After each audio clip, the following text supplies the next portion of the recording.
Hi there, this is Ranjit, and in this video we'll be doing the full review for this Asus Zenfone Max 2016 edition.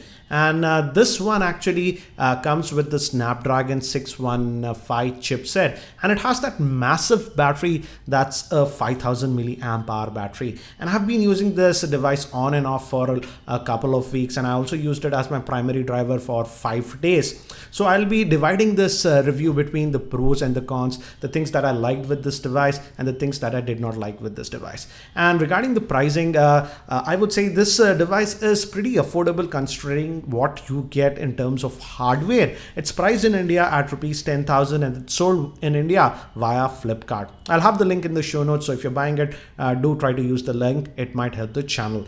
And before we continue, let me quickly give you the specs overview. I won't go into depth regarding that. The specs are on the side, but the big thing is it is powered by the Snapdragon 615 chipset. It comes with 32 gigabytes of internal storage and comes with 2 gigabytes of RAM and has that massive 5000 milliamp hour battery. So let's divide this review between the pros and the cons. And one thing out of the box I would say is that you might expect that as it's having a 5000 milliamp hour battery, it will be really heavy. Yes, it's slightly heavy, but the weight distribution is nicely done. I would say it does not feel over bulky. I thought initially 5000 milliamp hour battery will be too bulky, too heavy to use, but it's sort of fine, I would say. And the first pro is regarding that. Regarding the build quality is really good on this device. It feels like a very sturdy device and feels a lot more premium than the price that it commands. Even the back, though it's still plastic but has that fake leather finish,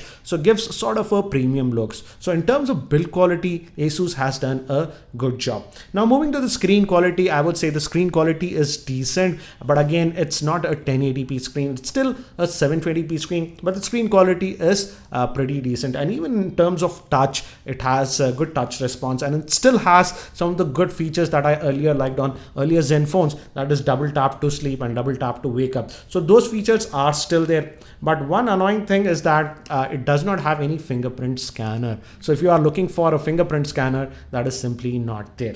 Now moving to the cellular call quality, the cellular call quality that I got on this device was also very good. I didn't have any issues. The earpiece is good enough, I would say, and the calls were clear. Nobody complained me when I was taking cellular calls. And it also has a physical LED notification light, so it glows when you charge and if you get missed call and stuff like that.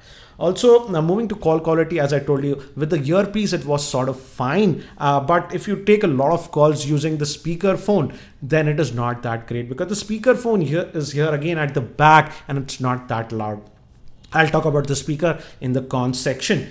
Next thing is regarding the battery life. You would look at this phone mostly because of its battery life, and yes, it has that 5000 milliamp hour battery. And as you can see from the charts, yes, the battery life is actually really good. And I would say it can easily last for 2 working days without any issues. I was actually charging it once every 36 hours. And the reason is that, yes, it could last for almost 48 hours. But the problem was that the charging on this is extremely slow. And yes, I did test it with a quick charger also. It takes a lot of time to charge. So you have to actually charge it overnight. To completely charge, I would say it takes almost close to 5 hours. When it was at about 12%, I kept it on charge, and to reach 100%, it took about 4.5 hours.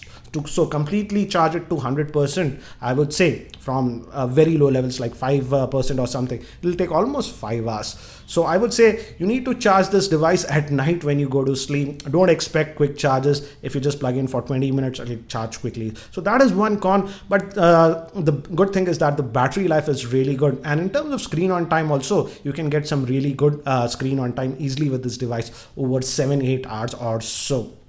Now moving to another thing that I liked with this device is the gaming performance. The gaming performance was also overall, I would say, good. I did play some few heavy games like Asphalt and even Modern Combat. They ran fine. I did notice some minor lag with Nova here and there, but overall, considering the price point of this device, the gaming performance was good. And the good thing was that it did not heat up that much even while doing extensive gaming. The max it touched was about 41 degrees centigrade. So even for gaming it's good, and the good fact is that it comes with 32 gigabytes of internal storage, because most of the budget oriented phones generally come with 16 gigabytes, but this comes with 32 gigabytes of internal storage. And yes, we also have a micro SD card slot, so even if you install a lot of heavy games, you still have some room to go.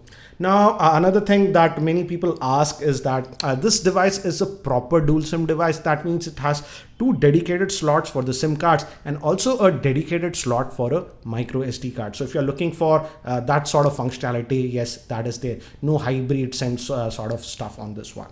Now, if we move to the camera performance, the camera performance is, I would say, just decent. In outdoor shots, as you can see from the sample shots, the pics come out to be actually really good, and they have a lot of detail, but again, it oversaturates the color a little bit and adds a little bit of extra sharpness. That's what I've noticed. But again, when we move to artificial lighting and indoor lighting conditions, yes, if the room is decently lit, the pictures come okay, but in low lighting situation, it really struggles. But again, almost every phone in this price band really struggles in low lighting situation. So I would say, considering the price point, the camera performance is okay, but in artificial lighting and low lighting conditions, just don't expect too much. The video performance was decent. This is at 1080p, but I felt that the video was just over sharpening stuff, and I didn't like that. And here is a sample for the front facing camera. Again, as you can see, the front facing camera, this was in indoor lighting conditions, is decent, but again, the picture becomes soft, as I've told you, in artificial lighting conditions. Now, one thing that I noticed is that it uses that custom UI that is known as ASUS Zen UI, and in general performance, the phone did perform well. I wouldn't say it performed bad, but again, there are some things that I did not like. So overall, I would say in terms of day-to-day performance also, the phone performed well, but again, I did notice some RAM management issues here and there. But again, it's not a deal breaker, but there are some issues, and it simply has a lot of bloatware. So there are a lot of apps that are running in the background. Some try to kill apps unnecessarily. ASUS has done over engineering with this ASUS Zen UI, I would say. And with other devices with 2 gigabytes of RAM, I don't notice the UI reloading at times. That used to happen almost every day, twice or so. So that is one thing you have to be aware of. Now let's move to some of the things that I did not like about this device.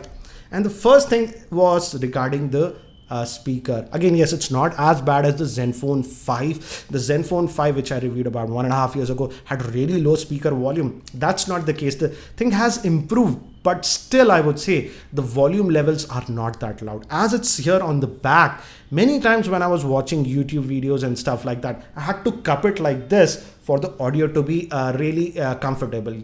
So yes, the volume levels could have been louder in my frank opinion. And I feel ASUS should actually move the speaker placement to the front. That would be great. So again, the volume levels are decent. It's not a total deal breaker, but definitely they could have been a lot louder in my opinion. Now, one more big irony I have with this device is that it is having that 5000 milliamp hour battery. That's great, but as I've told you, it charges extremely slowly, and also it does not support quick charging. I did test it with a couple of Qualcomm quick chargers, but it did not make any significant difference. It just charges slowly. Also, in terms of video, as I've mentioned earlier, at 1080p video, especially from the rear facing camera, it was just over sharpening it a lot, and actually it looks very unnatural. So I just don't like that. Now also, as I've mentioned, no fingerprint scanner on this one. Also, another thing that I've noticed is that as it does not have that fingerprint scanner, I'm using a pin lock system on this, and this did not happen every time. I would say it happened about 5% of the time. When I was trying to unlock the phone using that pin pattern, sometimes it does not register the touches. This was only happening on the lock screen, but apart from that, I did not face any issues with touches when I was generally using the phone and even while gaming. So I don't know why it was happening only at the lock screen, and that also sometimes, but it was happening. And again, as I've already told you, too much of ASUS bloatware is loaded on this phone. It's not a deal breaker, but it is really annoying. It keeps on killing up the apps, and unnecessarily suggestions keep on popping always. So that is one thing I do not like. But still, considering the price point of this device at rupees 10,000, I feel this is a good device if you are on a tight budget. And if you're really looking for a device with great battery life, I would say you can have a look at this phone. The only big bummer for me is that it does not support quick charging, and you have to actually charge it overnight. I hope this video was helpful. If it was helpful, I'll appreciate if you can click the like button. And if you're not subscribed to my YouTube channel, hit that subscribe button. I've also posted the dedicated gaming review for the Zenfone Max. It'll be in the YouTube show notes. Thanks for watching. This is Ranjit, and I hope to see you in my next video.